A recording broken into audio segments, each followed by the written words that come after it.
Peggy 18.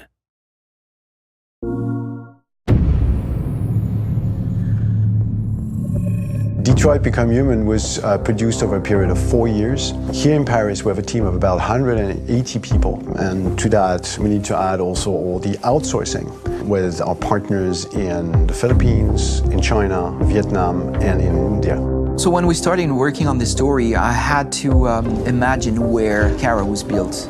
And for whatever reason, the city of Detroit came very quickly to my mind because it had already an incredible story by itself full of history and themes. So we traveled there with the team and we were really moved by what we saw, and we could really feel the desire to fight and really be born again. And we just continued this curve, this growth, and just imagine what Detroit would be like if the android industry was, using these huge factories to build androids there. A very strong element in Detroit is that there's a lot of industrial wasteland and a lot of nature too, and for us, the graphic designers, it was an incredible playground. The destroyed zones which we wanted to preserve, we appropriated them to turn into something else. Then in the areas that needed to be rebuilt, we were able to imagine our Detroit of the future. We didn't want to make a science fiction universe, but a world of anticipation. If we chose science fiction, we could have imagined flying cars, extraterrestrials, but those things are very far from our current everyday life. Anticipation is more about gleaning from our contemporary reality, the one we know, because Detroit is set in 2038, and 2038 is tomorrow. The difficulty we had was sticking to reality. That is to say, technology becoming more and more invisible, a lot more elegant, and at the same time, making it visual. So all the computer equipment, autonomous cars, we simply had to invent.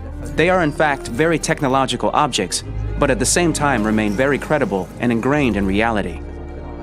To create a cohesive universe in the fashion and clothing of the human characters in 2038, I didn't want to put an accent on strange shapes, or really vibrant colors, and things we wouldn't know. That I wanted to keep for the androids. The goal was to create something familiar which we can identify with in this future setting. Working on the artistic direction for the androids was a bit special because this is a project about the place they could occupy in the human world. It was out of the question for them to be too beautiful or too perfect. They had to correspond to every social class, rich and poor. Inspired by everyday utilitarian clothes, I brought a modern touch by adding dynamic display surfaces, the armband we can see on the side, the triangle on the front and back, an LED. Like that, there's no confusion. Wait. You're sending an android? All right, ma'am. We need to go. You can't do that. Why aren't you sending a real person? Once we cast the actors, we travel to meet them in order to scan their faces. We record the structure of their face with the scan. And we record the colors and patches of skin with photography. Once we have this information, we will use this as a basis for modeling and creating the characters. The artist will make it more realistic, but will also enrich it.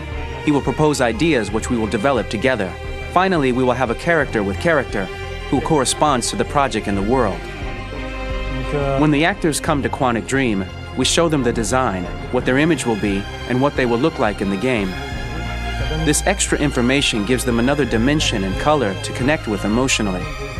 It helps them think about how to play their character. Your mission. That's all you care about, huh? You should consult a professional who can help you. Beat it, you hear me? Get the hell out of here! For the players.